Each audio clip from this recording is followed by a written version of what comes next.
अभूतार्थ धर्म की श्रद्धा करता है। भूतार्थ धर्म जो कर्म क्षय का कारण है, उसका विश्वास उसको नहीं। वो ये मानता है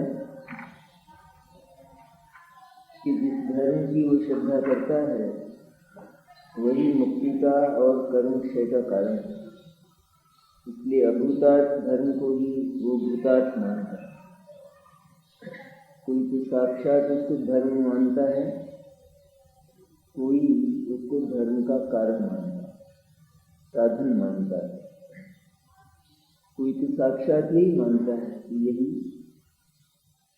सम्यक दर्शन ज्ञान चारित्र है। कोई ये मानता है कि क्योंकि इसके बिना सम्यक दर्शन ज्ञान चारित्र नहीं होता, इसलिए सम्यक दर्शन ज्ञान चारित्र का साधन यही है। और जो मूल साधन है उससे मूल साध्य का जन्म होता है, ये इसको मूल साधन मानता है। बाह्य साधन, व्यवहार साधन, उपचार साधन नहीं मानता, मूल साधन मानता है। खेती जैसे कोई करता है और किसी ने देखा कि कोई व्यक्ति हल चला रहा है और उसके बाद महीने भर बाद देखा कि खेत में अंकुर आ गए, तो उसने ये विश्वास किया कि खेत में हल चलाने से अंकुर पैदा हो जाते। तो उसने खेत में हल चलाया लेकिन अंकुर तो पैदा नहीं हुए। अज्ञानी की स्थिति भी ऐसी है, व्यवहार धर्म का पूरा पालन करते हुए भी इसके कष्ट तो वही बने रहते हैं। इसकी परिणति में थोड़ा भी फर्क नहीं आता, क्योंकि थोड़ा अंतर होता है तो वह उसको अंतर मान लेता है। अंतर क्या होता है कि जैसे पहले सर्दी बर्दाश्त नहीं करता था, अब सर्दी बर्दाश्त करने लग गया।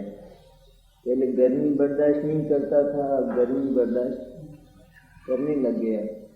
इसको वह धर्म का अंतर समझ लेता है। ऐसा समझता है कि मेरे भीतर धर्म की वृद्धि हुई है, उसका विकास हुआ है। पर सच्चाई यह है कि वह अधर्म ही वेश बदल कर आया। सर्दी और गर्मी पूरी बर्दाश्त करना था। सर्दी और गर्मी जो झेलता है उसे तो आत्मा का ही पता नहीं, उसका ध्यान तो सदा सर्दी गर्मी शरीर पर रहता है, आत्मा तक तो पहुंच ही नहीं पाता। और जो ये मानता है कि मैं सर्दी गर्मी बर्दाश्त करता हूँ, वो क्या गलती करता है? क्या गलती करता है? रमेश जी क्या गलती करता है? जो मानता है कि मैं सर्दी गर्मी झेलता हूँ, बर्दाश्त करता हूँ, वो कुछ गलती करता है? शास्त्र में ये प्रेरणा दी है, ये उपदेश दिया है, सर्दी गर्मी सहन करना चाहिए। ऐसा शास्त्र में उपदेश, शास्त्र में कहे अनुसार ही सर्दी गर्मी झेलता है। कुछ गलती करता है, गलती रह जाती है तो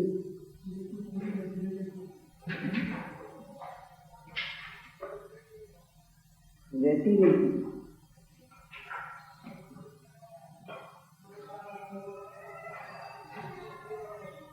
नहीं है कुछ भी है गलती।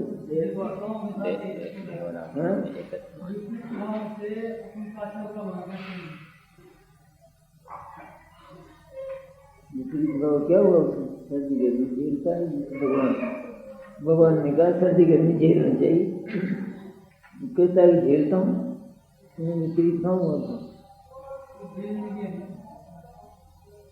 अपना हाथ से ले ले तो वो अनुभव में नहीं आएगा, होते हुए जेल की कोई आशा मानता है? उसका तो फिर उसका ध्यान इसी से रहा तब ये घर में क्या गलती की अध्यक्ष जी?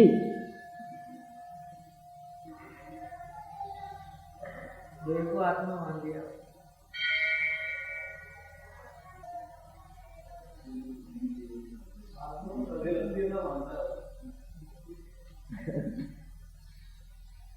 नहीं लगती आत्मा सर्दी?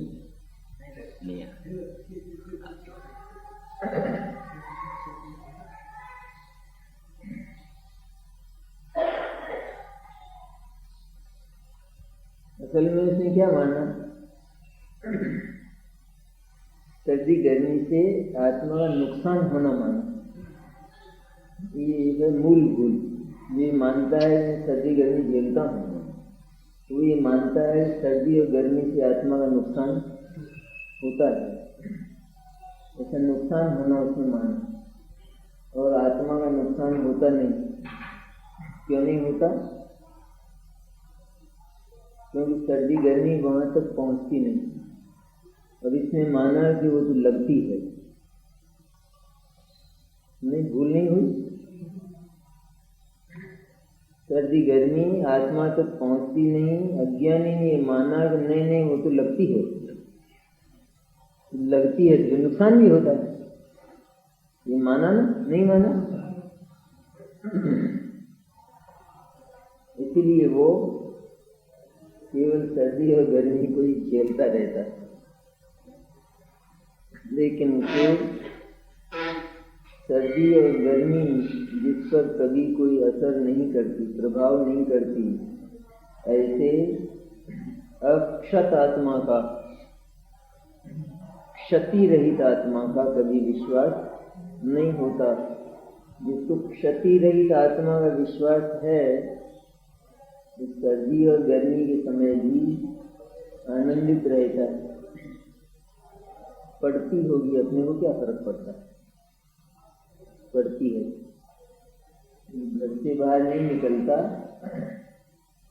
और अपने वातानुकूलित कमरे में जो रहता हो, तो यही कहता है पड़ती होगी, अपने को क्या अंतर पड़ता है? बाहर पड़ती है, अपने भीतर तो आती नहीं। इसलिए धर्म के लिए, अर्थात सुख के लिए, आनंद के लिए ये बात खास रही कि आत्मा का जो क्षति रही, नुकसान रही, ध्रुव संपूर्ण जो स्वरूप है, जिस आत्म तत्व का एक गुण कभी अलग नहीं होता, आत्मा का एक प्रदेश कभी टूटता नहीं। क्योंकि अगर ऐसा होने लगे तो ये आत्मा अब तक हमें पूरा नहीं मिलता, छूट जाता। लेकिन आत्मा के एक भी गुण का अभाव संपूर्ण आत्मा का अभाव है। आत्मा के एक भी प्रदेश का अभाव संपूर्ण आत्मा का अभाव है।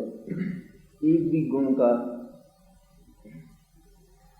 कोई भी जड़ पदार्थ हो, हम उसके एक गुण को लेना चाहें तो आएगा नहीं, अथवा उसमें एक गुण के अभाव की कल्पना करें तो वस्तु ही नहीं रहेगी। जैसे दीपक में प्रकाश रहता है, और भी रहती है बातें, गर्मी रहती है, हल्का भारी वगैरह जो कुछ भी है वो सब रहता है, लेकिन दीपक में से अगर प्रकाश समाप्त कर दिया जाए तो उसकी और बातें बच जाएंगी। जैसे उसका वो पीलापन है, ये श्वेत उसका और बहुत सी जो बातें, उसमें वर्ण भी है, उसमें गंध भी है, उसमें स्पर्श भी है, ये सब है। लेकिन हम उसमें से प्रकाश अगर कम कर दें तो कुछ बचेगा? अग्नि में से गर्मी हम समाप्त कर दें तो फिर अग्नि बचेगी। दूसरे गुण अग्नि के गुण और भी हैं उसमें, लेकिन बच जाएंगे। इसी तरह आत्मा में से एक भी गुण, अनंत गुण है ना, अथवा एक भी प्रदेश का अगर अभाव हो जाता तो आत्मा अब तक बचता नहीं है। और आत्मा आज भी शरीर के भीतर पूरा है ना, पूरा नहीं, टूट फूट नहीं होती है पदार्थों में। टूट फूट किन में होती है कि जो टूट फूट वाले ही हैं पहले से ही, मैंने न्यारे न्यारे। जैसे एक वस्तु है कांच की, जैसी कोई एक प्याला है कांच का, वो टूट गया तो कहते हैं वो टूट गया। एक था और अनेक हो गए, झूठ है ये। असल में वे अनेक ही हैं। एक दिखाई देते थे मिले हुए, हैं वे अनेक, इसलिए कुछ टूटा नहीं है। अब भी सब अखंड हैं सारे के सारे, क्योंकि कई एटम से बना हुआ है वो, और एक एक एटम उसमें, एक एक परमाणु उसमें न्यारा न्यारा है, मिला हुआ दिखाई देता है, लेकिन है सब न्यारा न्यारा, अलग अलग है सारे के सारे। शरीर अभी दिखाई देता है, अपना शरीर एक पिंड दिखाई देता है ना, अभी तो कुछ न्यारा न्यारा नहीं दिखाई देता। और स्मशान में जब जल जाए तो राख होती है, तो एक एक कण न्यारा न्यारा हो जाता है। तो ये न्यारा न्यारा है अभी, तो न्यारा न्यारा होता है, अभी एक दिखाई देता है। दूध में पानी मिलाया जाता है, जब उसको गर्म किया जाता है तो पानी उड़ता है और दूध रह जाता है। मिला हुआ दिखाई देता है, लेकिन मिल गए तो वो कैसे उड़ गया फिर? इसलिए उस समय भी वे अलग अलग हैं। इसको तत्व दृष्टि कहते हैं, तात्विक दृष्टि। स्थूल दृष्टि, लोक दृष्टि क्या कहती है? मिल गए दोनों। और तत्व दृष्टि भीतर जाकर देखती है तो वो कहती है बिल्कुल मिले नहीं है। जितना दूध है उतना दूध, और जितना पानी है उतना पानी है। अज्ञानी आत्मा के इस रहस्य को समझता नहीं, अभोग्य। आत्मा का जो स्वरूप है अक्षय अनंत, अनादि अनंत, जिसका नाश कभी होता नहीं है, तो उसको देह के संयोग से हमेशा इसके नाश की आशंका रहती।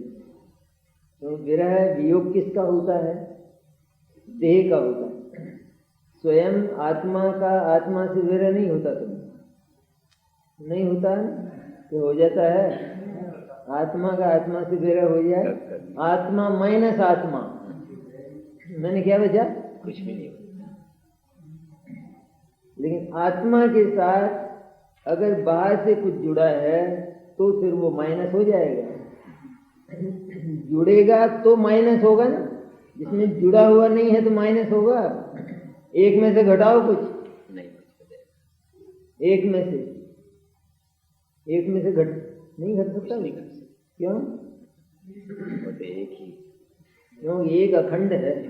दो में से एक घट सकता है, क्योंकि वो एक और एक इस तरह जुड़े हुए हैं। वैसे एक कभी किसी के साथ मिलता नहीं है, वो न्यारा ही रहता है सदा ही।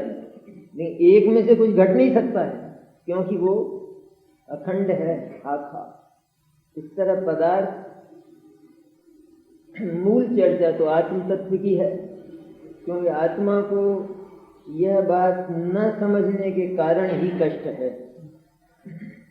आत्मा में से कभी कुछ ऋण नहीं होता, माइनस नहीं होता, और जो उसका नहीं होता है वो माइनस ही है, ऋण ही है। वो उसको ऋण बस ये क्या करता है कि वो जो थोड़े समय के लिए इसको कोई संयोग हुआ है तो ये उसको अपने साथ जोड़ लेगा, उसको जोड़कर अपना अनुभव करता है। और यदि वह उस समय भी उसे न्यारा अनुभव करे तो उसके जाने पर उसको दर्द नहीं होता। ये धर्म के रहस्य हैं। कोई भी वस्तु जो बाहर की है, अन्य है, वो अपने को उससे भेंट तो हो सकती है, मिल तो सकते हैं, क्योंकि सभी पदार्थों की यात्राएं हैं इसमें विश्व में। इन यात्राओं में वो मिल जाते हैं, मैंने भेंट हो जाती है। एक की दूसरे से।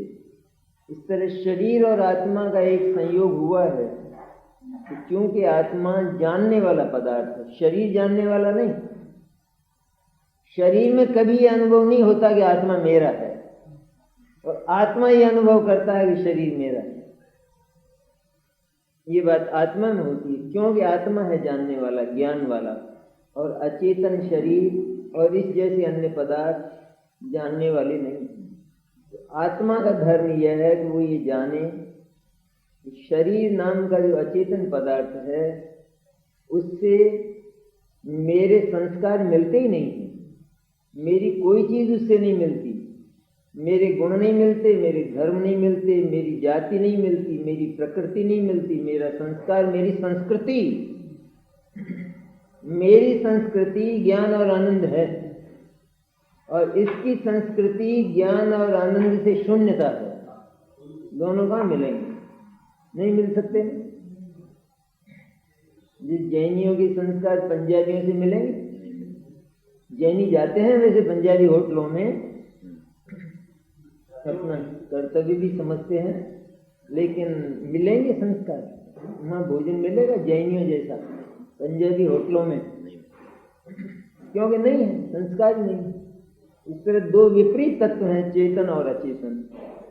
आत्मा जानने वाला है, समझता है, ये इतना समझे इसमें मेरा कुछ नहीं। यह जैसे वो पागल करता है नदी के किनारे, ठीक इसी तरह जगत की सारी आत्माएं ऐसा पागलपन। नदी के किनारे बैठा पागल जहाँ राजा की सेना का पड़ाव आता है वो मानता है कि सेना मेरी है, और तब वो उनको ऑर्डर करने लगता है, हाथी वालों को, घोड़े वालों को, सबको ऑर्डर करता है। ऑर्डर कोई मानता नहीं तो तकलीफ होती है। इसके बाद वो पड़ाव जाने लगता है कि कहता कहाँ जाते हो, तो ये झंझट करता है, लेकिन वो पड़ाव तो रुकता नहीं, चला जाता है। इसी तरह एक प्रवाह शरीर का आया है, ये भी इसके अज्ञान से आया है, क्योंकि आत्मा को भी दुख पाना है इसलिए शरीर मिलता है। अपराधी को बंधन तो मिलते ही हैं, लेकिन कोठड़ी और मिलती है जेल की, अकेले इनमें तो नहीं रखा जा सकता। ये बंधन तो मिलते ही हैं, लेकिन उसके साथ में वो एक कमरा और मिलता है, काला। इसी तरह आत्मा को देह और देह जैसे पदार्थों के प्रति आक्रमण करने से, उन पर अपना आधिपत्य घोषित करने से, कर्मों के 8 कर्मों के बंधन तो मिलते ही हैं, लेकिन शरीर की यह कारा का कमरा ये और मिलता है, और इसके माध्यम से ये फिर अपराध करता है। ये जान ले इनमें से एक भी मेरा नहीं। कौन अपराधी ऐसा है जो ये मानता हो ये जेल का कमरा मेरा है? कहता तो है भले, ये तो कहेगा कि चलो अपने कमरे में चलें, ऐसा तो कहेगा, लेकिन कोई मानता नहीं कि जेल का कमरा मेरा है। इसी तरह शरीर के योग में हर ज्ञानी ये अनुभव करता है कि इसका एक परमाणु भी सचमुच मेरा नहीं है। तो जिसने आत्मा के साथ शरीर को जोड़कर फिर आत्मा का अनुभव नहीं किया, तो वह शरीर के जाने पर कष्ट नहीं होता है उसको, क्योंकि वो गया, उसने माना था ये मुझे मिला ही नहीं था, तो मैं क्यों इसके लिए दर्द करूं? मेरा कुछ जाता हो तो कष्ट है वास्तव में, और वो जाता नहीं है, और चला ही भी जाता है। फिर इतना भी तो है, ये कितनी ही कोशिश करे, लेकिन आज तक इस विश्व में एक भी उदाहरण ऐसा नहीं है, एक इंद्रिय जीव से लगाकर पंचेंद्रिय तक वो शरीर को सुरक्षित रख सका हो। एक भी उदाहरण नहीं है ना ऐसा। तो जबरदस्ती अधिकार करने से लाभ क्या है, फायदा क्या है? तो अभव्य क्या करता है कि अभव्य को भी शरीर के प्रति आत्मीयता है और उस शरीर से संबंधित जितना व्यापार होता है जिसका नाम व्यवहार धर्म, उसकी वो श्रद्धा करता है और वो ये जानता है इस व्यवसाय से मैं कर्म से मुक्त हो जाऊंगा। लेकिन सचमुच तो कर्म से मुक्त होने की जो कला है उसकी विधि को जानता नहीं, इसलिए मुक्त नहीं होता। क्योंकि केवल अकेले आत्मा के अवलंबन से ही स्वाधीनता का जन्म होता है, क्योंकि वहाँ दूसरा कोई नहीं है, स्वयं एक अकेला आप ही है। उसके अवलंबन से जितनी वृत्तियां होती हैं उनका नाम धर्म है, और जहाँ थोड़ा भी अन्य का आश्रय है उसका नाम अधर्म है। तो जिसको व्यवहार धर्म कहा है वो अन्य के अवलंबन वाला है, इसलिए उसके प्रतिपालन से मुक्ति नहीं होती। तो वो क्यों आता है? इसलिए आता है कि उसके आने पर यह अगर वास्तविक धर्म श्रद्धा ज्ञान चारित्र करना चाहे तो हो सकता है, करना चाहे तो हो सकता है। बस इतनी बात है। मंदिर क्यों आते हैं? भगवान को देखने आते हैं? नहीं, भगवान को नहीं, केवल भगवान के साथ अपने को देखने कोई आवे तो उसको वास्तव में दर्शन कहते हैं। जिसने मंदिर आकर केवल भगवान को देखा तो वो दर्शन से विहीन है। वो तो अकेले भगवान को नहीं देखना था। क्यों नहीं देखना था? ये भगवान वो मेरी तरफ देखते ही नहीं। तो शायद ये सिखाते हैं कि किसी की तरफ नहीं देखना चाहिए। ये इसको ख्याल आना चाहिए था, नहीं आना चाहिए था। जैसे अपन जाएं कहीं और कोई बोले ही नहीं तो फिर क्या करेंगे? इसी तरह कि भगवान बोलते तक नहीं है मेरे से, ये असल में कुछ नाराज है मेरे से, या मेरे को ही कोई संदेश या उपदेश दे रहे हैं। तो नाराज तो क्यों होंगे? क्योंकि वीतराग हैं। ये मेरे को ही कोई संदेश दे रहे हैं। वो संदेश क्या है?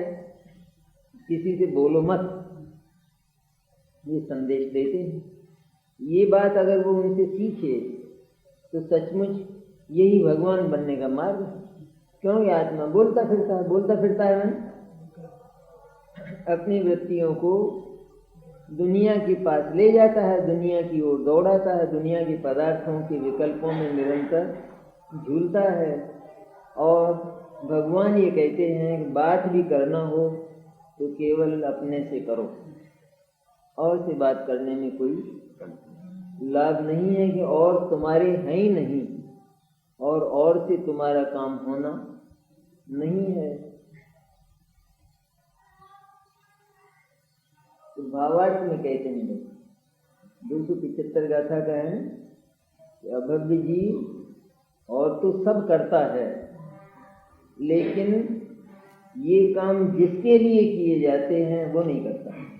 और तो सब करता है, सारा का सारा, लेकिन जो वास्तविक धर्म है वहाँ तक वो पहुँचता नहीं, क्योंकि उस आत्मा के स्वरूप को जाने बिना धर्म का जन्म होता ही नहीं।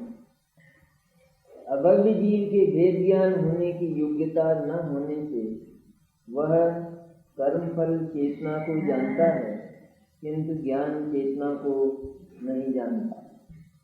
अभव्य है, उसको भेद ज्ञान नहीं है। भेद ज्ञान में पदार्थों में जो अंतर है, स्वरूप से ही अंतर है, उस अंतर को वो जानता नहीं। जैसे जानवर नहीं जानता है केला और केले के छिलके के अंतर को जानवर नहीं जानता है, तो उसको ऐसा का ऐसा रखा जाए तो खा जाता है। आदमी नहीं खाता है क्योंकि वो अंतर जानता है। व्यवस्था उनकी ऐसी है कि वे दोनों के दोनों छिलका और केला मिले हुए हैं और जन्म से एक साथ पैदा हुए। तो जन्म से एक साथ पैदा होने पर भी उनमें जो कभी कहा रहने पर ये केला है, केले का छिलका भी केला भी कहा जाता है, और जो भीतर केला होता है उसका छिलका उसी तरह का होता है दूसरी तरह का। न्याय में ऐसा नहीं होता, इसी तरह का होता है। इसी तरह न्याय वास्तविक ज्ञान के आनंद समझने के लिए उत्पन्न होता है। इसके लिए व्यवहार हमेशा सीधे जैसा सीधा ऐसा नहीं। ये आत्मा को जानना चाहता है, ये आत्मा को जानने वाले इस आत्मा को जानने का जो मुख्य दिए शुद्ध दिए रहने के लिए निरंजन के जीवन में दिए अस्थायी जीवन वाले पूर्ण प्रकार के चारित्र वाले और जिन्होंने केवल इसकी श्रद्धा करता है, क्योंकि अन्यत्र आत्मा के स्वरूप का सही वर्णन नहीं मिलता।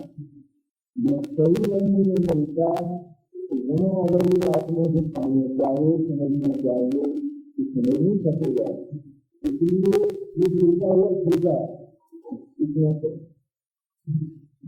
वह केवल सच्चे गुरु निर्जन विश्वास गुरु और केवल ज्ञानी का ही विश्वास करता है। अन्य जो दर्शन की जो आत्मा के स्वरूप को बता ही नहीं पाए, किसी ने आत्मा को अत्यंत नहीं बताया, किसी ने आत्मा ही नहीं बताया। सर्वव्यापी ब्रह्म है केवल ऐसा वेदांत में बताया। व्यावहार ने कहा आत्मा है ही नहीं, पृथ्वी में रविंद्र आकाश मृत्यु में आत्मा पैदा किया और इन दोनों से रहता है विद्युत आत्मा है, इसमें आत्मा बढ़ाया स्वीकार नहीं किसी ने केवल भगवान के ऊपर हाथ दिया। ये भी करेगा करेगा, ये आत्मा भी बनाएगा, ये आत्मा भी बिगाड़ेगा, ये भी करेगा। लेकिन मूल परिसर में आत्म शक्ति क्या है उसको कोई बता नहीं पाया। केवल पहले जो दूसरा रहेंगे ताकत होती है, कोई का तो लेकिन दूसरा का सही नहीं। जिस दूसरा का उत्पादन करता है ये दूसरा का कहीं दूसरी जगह गाड़ी नहीं रहती है और दूसरा का के बिना सबको उत्पादन नहीं होता। और इसको किसी फायदे में थोड़ी भी रुकावट हो तो फैसला सही नहीं हुआ। दोनों फाइल बराबर, ये दोनों अंतर है तो जाने थे, लेकिन वो तो जाने उसका लगाव किसी में नहीं होना चाहिए। जब न्याय होगा फैसला होगा। थोड़ा भी किसी फाइल में अगर इसको लगाव है फैसला सही, इसका ऐसा दूसरा है कि जिसको निराग हो ऐसा शुद्ध ज्ञान और आनंद जिसका स्वभाव है, ऐसा दूसरा भी सत्य बोल सकता है, सत्य कर सकता है, दूसरा नहीं कर सकता। आत्मा का वास्तविक मूल स्वरूप किसी ने सर्वव्यापी बताया तो किसी ने वास्तविक बौद्ध कहता है तो प्रति समय में सोचा आत्मा और सोचता रहता है, उसके कारण से यह पैदा होता है। पूर्ण में सो जाता है आत्मा में, जन्म बन जाता है। पूर्ण में कहने के बाद तो व्यक्ति का जन्म नहीं हो सकता,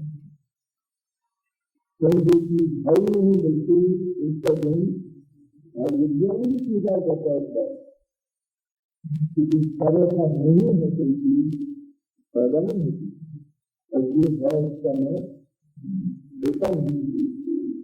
इसलिए मूल स्वरूप आत्मा का सर्वज्ञ विश्वास बता सकते हैं। सर्वज्ञ का विश्वास का अहमियत से कहीं भी काबू नहीं रहेगी, जन्म नहीं है, ऐसा नहीं अपने जीत जा रहे हैं। ऐसा है जैसे कोई किसी विषय का स्पेसिफिक होता है तो उसको इतना विश्वास होता है। इस विषय का स्पेशलाइजेशन है, मैं जानता हूँ सर जो घमंड है, घमंड ज्ञान है, वास्तविक ज्ञान है। इस तरह घमंड नहीं है कि हमारे भगवान दूसरा भी है, सत्य भी, ऐसा नहीं है। लेकिन इसका अनुसंधान करो, शोध करो। स्वयं जो गुरु है दूसरा भी वो कहते हैं इसमें प्रवचन सारी मोक्ष मार्ग के सुने का हम खड़े हुए और मोक्ष मार्ग सम्मान जो घमंड है वो घमंड नहीं है। कोई जानते हैं अगर ऐसा माना जाए तो फिर सबसे कहीं ठहर नहीं सकता, कहीं हर जगह भी मन लगेगा, वो कहेगा कि हम हिंदुस्तान के समय वेदांत की भी बोलेगा, बौद्ध की भी बोलेगा, सब बोलेगा, नया जैसे कि पातंजलि दुनिया का सभी बोलेंगे हम हिंदुस्तान के समय, सब बोलते हैं। बाजार में जो नकली अंग्रेजी बोलते हैं असली, तो वो नकली को नकली का बात नकली चौबीस हो ऐसा ही लेकिन तो सब असली चौबीस देखेंगे, लेकिन आखिर सारे असली होंगे। इसलिए जिसको असली लेने हैं वो अनुसंधान करके, खोज करके, पूछताछ करके और स्वयं अपने ज्ञान से लेने करके लो। इसी तरह धर्म को सही में कहेंगे असली हैं हम, इसमें तो कहेंगे सर, लेकिन कैसे सच्चाई का नहीं है क्योंकि बाजार फलों का है। इसलिए अपनी बुद्धि से सोच कर बात को, क्योंकि सारे ही धर्म की जो अनुभूतियां हैं वो आत्मा में हो चुकी हैं, बीत चुकी। जितने धर्म कहते हैं ऐसा करो तो आत्मा अनादि अनुभव वाला उधर इतने कर चुका है। अधिक से अधिक कोई भी करेगा तो करेगा वो करने पड़ेगा, और हम दोनों में भी कर चुके हैं। तो नहीं सत्यगम की कारण की बात तो भी जो अंतर मनुष्य भीतर का जो मनुष्य है वो हो नहीं पाया, इसलिए सारी बात ऊपर से आई, ऊपर साफ हो जाती। विज्ञान अर्थात जो बोध है आत्मा में और आत्मा से भिन्न पदार्थ है उसका पता नहीं है, तो वो क्या करता है कि आत्मा से भिन्न दोनों के भाव में, दोनों के पदार्थ में जो आत्मा का जोड़कर फिर ये मानता है ये आत्मा है। जिस आदमी ने मानता है ये इतना है, ये ड्रेस है ना, मेरे 1000 रुपये की ड्रेस है, मेरे ऊपर इतना है, तो ड्रेस है ही अपने आप को मानता। आदमी की बात में आत्मा की बात बाद में जो मानता है जो ड्रेस है ना मेरे उन्हें इतना है, ऐसा जाने लगता है उसको 1000 रखी 2000 रखी मेरे से। और जब पूरी शरीर से मारा है तो शरीर को अपने व्यक्तित्व मानता है, उस पीठ को साथ लेकर के अपने व्यक्तित्व को जोड़े मत, क्योंकि वो दर्द होना चाहिए, तकलीफ है। और जो जानता है जो आया है फिर तो ससुराल से होता है शरीर के साथ जैसे वो व्यक्ति को जोड़ता है, उसी तरह से आत्मा अपने साथ में शरीर को, वस्त्र को, परिवार को और जितने भी हैं इन सबको जोड़ करके अनुभव करता है कि मैं इतना हूँ। और जब वो जाते हैं तब तकलीफ होती है, इसलिए लेकिन जोड़े मत, क्योंकि दो मैं नहीं बात करूँ थोड़े समय के लिए कोई चीज आए तो उसको जो अपनी नहीं हो जाती, ये अलग नहीं करता है, यह मूल स्वरूप तक पहुंचता नहीं है। इसलिए जो क्रियाएं होती है उन क्रियाओं को जो आत्मा की क्रिया, आत्मा का धर्म, आत्मा का कर्म, आत्मा का कर्तव्य अन्य विचार से मानता है, और जो अंतर का धर्म है उसके बिल्कुल शून्य रहता है। तो विद्यार्थी शून्य रहता है, थोड़ा भी भीतर पहले नहीं होता, ऊपर का सब होता है, पूरा विधान होता है, और भीतर थोड़ा भी जन्म नहीं होता है तो शून्य रहता है। इसी तरह एक अभद्र की चर्चा है, क्योंकि ज्ञान चेतना नहीं जानता, ज्ञान चेतना तीन सम्यक दर्शन सम्यक ज्ञान है, उसका एक नाम ज्ञान चेतना। और ज्ञान चेतना ने निकला कि आत्मा से अव्यवहार ज्ञान वाला है, ज्ञान का कभी अभाव नहीं होता है, आत्मा से स्वभाव है उसका। इसलिए इस ज्ञान चेतना के जो अक्षर है, जो अनंत है, जो निर्मल है, जो पवित्र है, जो ज्ञान किसी को ग्रहण नहीं करता, किसी को छोड़ता नहीं। ज्ञान से किसी को देखा तो वो अपना हो गया, वो दीवार किसी को दीवार हो, दीवार का रंग दिखा तो ज्ञान रंगीन हो गया। ज्ञान कितना पवित्र है, इस ज्ञान को विचार करे तो आत्मा का स्वरूप समझ में आ जाता है। ज्ञान का सत्य है, लेकिन लेता कुछ भी नहीं। अगर लेता है तो ये जो ज्ञान है वो आग को देखे तो जल जाएगा उसकी गर्मी से, लेकिन ज्ञान कभी जलता नहीं है। इस ज्ञान से अपना स्वरूप साफ समझ में आता है कि ज्ञान में कभी भी कुछ होता नहीं है। अब क्या होता है कि जो ज्ञान के कहते इस ज्ञान के स्वभाव को नहीं जानता, वो ये मानता है कि ज्ञान में कुछ आता भी है और ज्ञान में से कुछ जाता भी है, तो तकलीफ अवश्य देगी। ये अलग एक बात को जानता है। अगर वो नहीं की जैसा है भागी करके कहिए ना आचार्य मिला तो उसको नीचे के सब आई गए, लेकिन अगर वो गया नहीं बन गया, नहीं के लायक सारा चारित्र सारा आचरण निर्दोष चारित्र निर्दोष आहार मैदा भक्ति से ऐसा नहीं मिले, मैदा भक्ति से ईर्ष्या समिति से गमन करे, भाषा समिति ऐसी वजह से अमृत भरता हो ऐसा बोले, तत्व को विपरीत नहीं बोले, विपरीत बोले तो है ही नहीं कहते, लोग विपरीत न बोले लेकिन विपरीत माने भीतर से, विपरीत नहीं बोले ये मानेगा, विपरीत मानने साथ नहीं होता। इतना ऊपर से इतना पवित्र रहता है, लेकिन भीतर की जो पवित्रता उसका अंश भी उससे पैदा नहीं होता।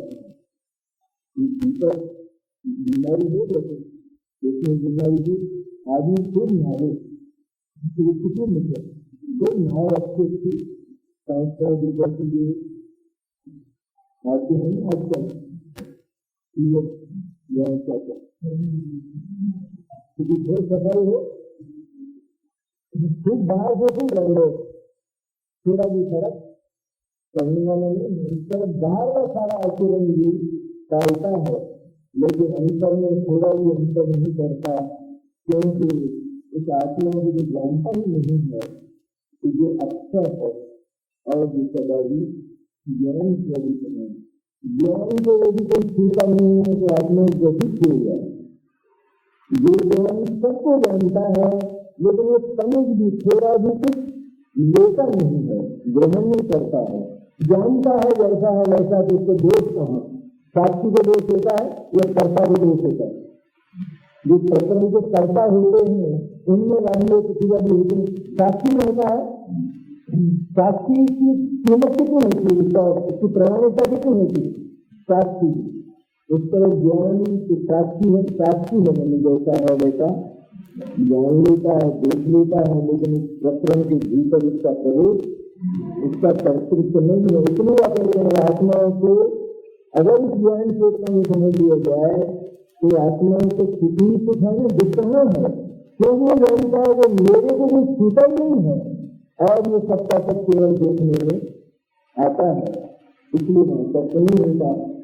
अज्ञानी को बात का भरोसा बिल्कुल नहीं, और कितना नीचा तक जाता है, मानो देवे जाता है कहाँ ना देवे देखे नहीं होके आए हो नहीं होके तो आए नहीं, थोड़े स्वर से ऊपर थोड़े स्वर जहाँ इस देवता और इंद्रियों का विभाजन ऐसा नहीं होता है, ऐसा नहीं होता कि इंद्र है, केंद्र है, देव है, ऐसा नहीं, अहमिंद सब सारे उसका नाम मोह हो गए, जो अहमिंद होते अहमिंद प्रत्येक जो देव होता है वो अहमिंद होता है, वो मोह हो गए। कौन जाता है वहाँ कि अज्ञान तक मोह चला जाता है, लेकिन उपलब्धि कितनी होती, जो अच्छा खिलाड़ी होता है ना, हॉकी का खिलाड़ी हो तो ब्रिटेन जाए, अमेरिका, न्यूयॉर्क जाए, सबसे अच्छा रहे, बेस्ट रहे और पुरस्कार भी लाए, लेकिन इधर बढ़ने में बिल्कुल छूट है, तो उपलब्धि हुई तो वो तो होगी जरूर, क्योंकि अगर खिलाड़ी उच्च कोटि का है तो जरूर सम्मान भी होगा, लोग सम्मानित भी करेंगे, अभिनंदन भी करेंगे, काफी भी लाएगा, सब आएगा, वो तो सब लाएगा, लेकिन उपलब्धि है, उपलब्धि होगी कितना होगी उपलब्धि, ये ठीक ऐसी बात है। ये आजादी में जितना करता है तो उसके परिणाम स्वरूप ये वहां तक जाता है, लेकिन उपलब्धि लेकिन इंडिया में समाप्त हो जाता है, यहाँ से नीचे अवश्य आना पड़ता है। तो ज्ञान को इतना नहीं जानता, इसलिए उसे धर्म के अंश का भी ज्ञान नहीं होता है थोड़ा भी, इसलिए वो मुक्ति का पात्र नहीं।